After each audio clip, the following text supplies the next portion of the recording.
Bom dia, amadas. Tudo bem? Que saudades. E espero que todas estejam bem e eu acho que todos nós estamos sentindo muita falta da igreja reunida, mas enquanto não cessar esse isolamento social, temos que prosseguir aqui com as nossas aulas gravadas e até que os nossos trabalhos voltem à normalidade. Então vamos orar pela nossa lição de hoje. Senhor, nosso Deus, nosso Pai, nós damos graças ao Senhor pela Tua Palavra e pedimos a direção do Senhor sobre o estudo desta manhã e que pelo poder do Teu Espírito possamos colocá-lo em prática em nossas vidas. Oramos agradecidos em nome de Jesus. Amém. Queridas, as nossas lições elas estão baseadas no livro O Amor Acima de Tudo, do Marcos Lucado, e estão fundamentadas no capítulo 13, versículos de 4 a 7, da primeira carta do apóstolo Paulo aos Coríntios. Vou ler aqui. O amor é paciente, o amor é bondoso. Não inveja, não se vangloria, não se orgulha. Não maltrata, não procura seus interesses. Não se ira facilmente, não guarda rancor. O amor não se alegra com a injustiça, mas se alegra com a verdade. Tudo sofre, tudo crê, tudo espera, tudo suporta. O amor nunca perece. Hoje, o nosso estudo tem como base o versículo 7. O amor tudo sofre, tudo crê, tudo espera, tudo suporta. Temos aqui 4 verbos, 4 ações que nos dizem o que o amor é capaz de enfrentar. Lembremos que o pano de fundo dessas palavras proferidas pelo apóstolo Paulo é o relacionamento entre os crentes da igreja de Corinto. Se você já leu as epístolas do apóstolo Paulo aos Coríntios, deve lembrar que a congregação ela estava dividida. Eles tinham preferências em relação aos líderes, eles achavam que certos dons eram mais importantes do que outros. Alguns que encontraram a liberdade cristã desprezavam aqueles que ainda não a haviam encontrado. Estes, por sua vez, julgavam aqueles. Quanto à união, eles estavam realmente fora de compasso e eles não entendiam o significado de comunhão. Então, por 12 capítulos, o apóstolo, ele lutou ali para desfazer todo esse estado de coisas.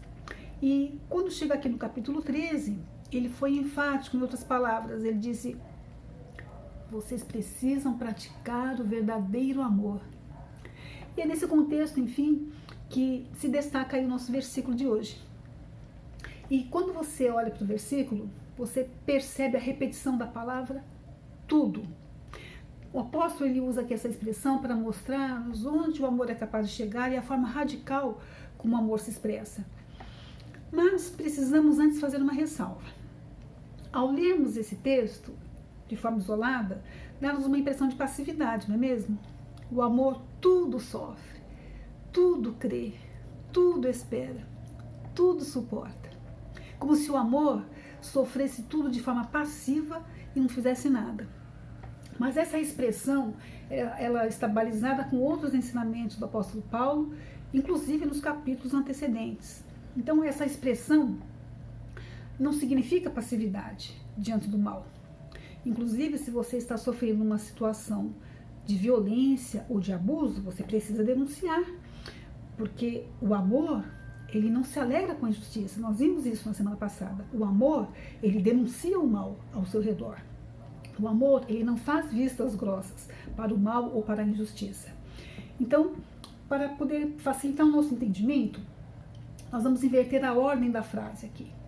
Vamos ver que o amor tudo sofre e tudo suporta, tudo crê e tudo espera. O amor tudo sofre. Quando falamos em sofrer, logo vem à nossa mente algo que causa tristeza, que causa dor. Ninguém gosta e nem quer sofrer, não é mesmo? Você não acorda na segunda-feira pensando assim: que dia da semana eu vou escolher para sofrer? Não. Mas o fato é que todos nós passaremos por sofrimentos nessa vida. Situações adversas, elas nos atingem. Pode ser um desemprego, pode ser uma enfermidade. Essa pandemia, por exemplo, quanto sofrimento não tem causado, não é mesmo? Mas a verdade é que as pessoas também podem nos causar sofrimento. Pessoas podem nos fazer sofrer. E nós também podemos fazer outras pessoas sofrerem. Muitas vezes nós nos relacionamos com pessoas difíceis. E o sofrimento, ele é fatal. A palavra sofrer aqui, ela é usada também em 1 Coríntios, a mesma palavra no sentido original, ela é usada em 1 Coríntios capítulo 9, versículo 12, que diz assim: se outros participam desse direito sobre vós, não o temos nós em maior medida? Entretanto, não usamos desse direito, antes suportamos tudo para não criarmos qualquer obstáculo ao Evangelho de Cristo. O apóstolo Paulo aqui, ele está falando do seu direito de ser sustentado pelas igrejas. Ele se dispôs a abrir mão desse seu direito de sustento, preferindo suportar a necessidade para não se tornar um obstáculo ao Evangelho. Então, Paulo precisou trabalhar para se sustentar. Nós lemos no livro de Atos que ele fazia tendas, e os estudiosos dizem que ele trabalhava durante a madrugada fazendo tendas para poder pregar o Evangelho durante o dia. Então, ele teve que suportar o não uso de um direito seu por amor aquelas pessoas a quem ele estava pregando, por amor à pregação do Evangelho, por amor à edificação da igreja. E é exatamente esse o sentido da palavra sofrer aqui. Ela, no sentido original, ela traz para nós o sentido de suportar, de suporte mesmo. O amor tudo sofre significa que ele está disposto a abrir mão de um direito seu e assumir perdas, se isso for o melhor para o outro e se isso trouxer glória a Deus. Nesse sentido, eu creio que o perdão é um bom exemplo. Quando você perdoa, você suporta o prejuízo que o outro lhe causou.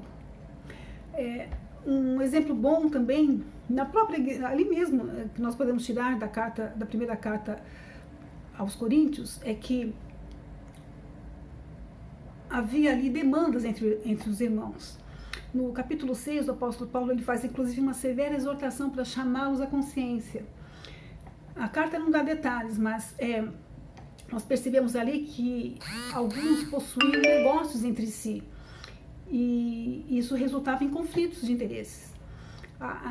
Parece-nos que havia um contrato, talvez, né, nós podemos aqui pensar, talvez houvessem contratos não cumpridos, negócios desfeitos causando prejuízos, e em vez de buscarem solução pacífica, inclusive com a ajuda de outros irmãos, eles estavam submetendo as suas demandas aos tribunais e levando tudo a ferro e fogo. 1 Coríntios capítulo 6, versículo 7 diz assim: o fato de haver litígios, ou seja, brigas, demandas entre vós, já significa uma completa derrota. Por que não preferem sofrer a injustiça? Por que não preferem sofrer o prejuízo? Em vez disso, vocês mesmos causam injustiças e prejuízos, e isso contra irmãos. Em outras palavras, alguns entraram ali em contendas e nenhum se dispunha a abrir mão em favor do outro, mas cada um queria sair vencedor. E como consequência, ambos perdiam. A igreja perdia, o testemunho era destruído, o cristianismo caía em descrédito e o amor estava sendo derrotado. Logicamente que amar não significa tornar-se refém da tirania das pessoas, mas o amor, ele se revela nessa disposição de perder para que a causa de Deus ganhe, para que o seu próximo possa ganhar. O amor, ele aguenta situações difíceis. Esse é o sentido aqui. Ele suporta situações adversas pelo bem do outro, para a glória de Deus. O amor, ele está disposto a servir sem ter reconhecimento. O amor, ele sofre ofensa sem revidar. O amor, ele abre mão do seu conforto pelo bem de alguém. Não é isso que temos aprendido? Vimos que o amor, quando é maltratado, não maltrata. Vimos que o amor não se ira facilmente. Vimos que o amor não guarda rancor. Porque o amor, ele está disposto a se dar pelo bem do outro. O amor, ele abre mão de aquilo que para ele seria bom, para beneficiar o outro. Por exemplo, quando você tem um dinheiro para comprar um par de sapatos novos, mas você prefere ofertar para missões. Então, o amor, ele coloca sempre o outro como prioridade. É abrir mão do seu próprio bem para fazer o bem, ainda que o outro não mereça. É o amor sacrificial. É aquilo que Jesus disse: quem quiser vir após mim, negue-se a si mesmo. Tome cada dia a sua cruz e siga-me. É renúncia. É abdicar daquilo que você poderia fazer para si mesmo, para fazer para o outro. E o amor, ele tudo suporta. Agora que a palavra suporta, ela tem um significado diferente. Suportar aqui significa permanecer, não fugir, tem o sentido de perseverar. Esse verbo ele é muito usado na Bíblia para transmitir essa ideia de perseverança.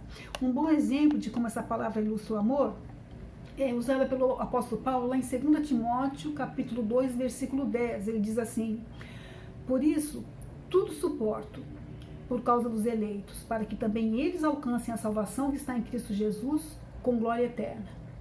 Quando o apóstolo Paulo escreveu essa carta a Timóteo, ele não estava numa situação tranquila e confortável, não, pelo contrário. Ele estava numa prisão, muitos dizem que era uma prisão subterrânea, e prestes a ser morto. E ele fala nesse contexto das suas algemas, e ele relata que a sua perseverança era por amor aos eleitos, por amor àqueles que Deus chamou para a salvação. Essa palavra também ela é usada pelo autor de Hebreus, ao falar da vergonha da cruz sofrida por Jesus. Lá em Hebreus capítulo 12, versículos 2 e 3, diz assim: tendo os olhos fitos em Jesus, autor e consumador da nossa fé, ele que pela alegria que lhe fora proposta, suportou, essa palavra, suportou a cruz, desprezando a vergonha, e assentou-se à direita do trono de Deus. Pensem bem naquele que suportou tal oposição dos pecadores contra si mesmo, para que vocês não se cansem nem se desanimem. Então, a palavra, o amor tudo suporta, esse verbo suportar aqui, ele tem esse sentido de perseverar, de permanecer, de não fugir. Isso significa que o amor assume os riscos de amar. Se você quer uma vida tranquila, sossegada, sem contrariedades, com tudo caminhando certinho, não ame, porque amar é arriscado. O amor, ele então coloca o outro como prioridade, ele se interessa, ele se envolve. E isso requer abnegação. O amor, ele não apenas tudo sofre, lembra? A palavra sofre significa suportar, e a palavra suportar nesse texto significa perseverar. Então o amor, ele tudo suporta e ele persevera. Mas o amor também tudo crê e tudo espera. Tudo crê. Muitos entendem que o verbo crer aqui tem o sentido de confiar no melhor do outro. Se nós temos falado que o amor tudo sofre, tudo suporta, o amor tudo crê. Crê no melhor do outro, crê no potencial que existe no ser humano. O amor, algumas traduções até trazem que o amor não suspeita mal. Logicamente que quem ama não fica aí desconfiando das pessoas. Mas a palavra crer aqui nesse texto, ela vai mais além. A palavra crer precisa ser analisada, inclusive, à luz do contexto. E com base também nos demais escritos do apóstolo Paulo. Então, o verbo crer nos escritos do apóstolo Paulo, ele sempre vem como crer em Deus, crer na sua palavra, crer nas promessas, crer no evangelho. Então, quando nós amamos, significa que quando nós amamos, nós cremos no que Deus pode fazer na vida das pessoas. Portanto, o amor, tudo crê, é na verdade um ato de fé no Deus que age. E pode usar o nosso amor para expressar o seu próprio amor. O amor, tudo crê, significa que você confia que Deus está no controle. E por isso, o amor pode suportar as perdas em favor do outro. O amor, tudo crê, porque entende que quando abre mão do que é seu em favor do outro, Deus lhe suprirá as necessidades. O amor, tudo crê, porque ora e pede para que Deus o ajude a amar as pessoas difíceis. O amor tudo crê porque ele entende que quando ele coloca-se a serviço dos outros, portas se abrem para a pregação do evangelho. E o amor que crê em tudo o que Deus pode fazer, também espera tudo das mãos de Deus. porque a sua confiança e esperança está em Deus. Então, quando dizemos que o amor tudo crê e tudo espera, significa confiança e esperança em Deus. Quando nos relacionamos com pessoas difíceis de amar, nós precisamos realmente manter a nossa confiança e a nossa esperança em Deus. Esse amor de 1 Coríntios, capítulo 13, ele nos deixa bem desconfortáveis, não é? Porque ele expõe a nossa incapacidade de amar. Porque o amor, o limite do amor, irmãs, é a cruz. E cruz significa morte, morrer para si mesmo. Por isso devemos clamar a Deus para que Ele nos capacite a amar assim, porque é um amor que transcende, né, que ultrapassa a nossa capacidade humana de amar. Então precisamos clamar a Deus para que esse amor que tudo sofre, tudo crê, tudo espera, tudo suporta, ele seja real nos nossos relacionamentos. Jesus nos amou assim. A palavra de Deus nos diz que Deus amou o mundo de tal maneira que ele deu-se a si mesmo.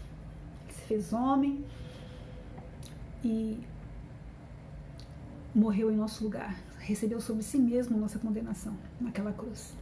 Esse é o limite do amor. Talvez exista alguém aí ao seu redor que você precisa amar. Por isso, nós devemos clamar a Deus para que Ele nos capacite a amar assim, para que esse amor que tudo sofre, tudo crê, tudo espera, tudo suporta, seja real em nossos relacionamentos. Não foi assim que Deus nos amou? Queridas, eu espero que essa palavra possa ser uma bênção para você, como foi para mim nessa semana. Talvez exista alguém aí ao seu redor que você precise amar. Que Deus nos ajude, não é mesmo?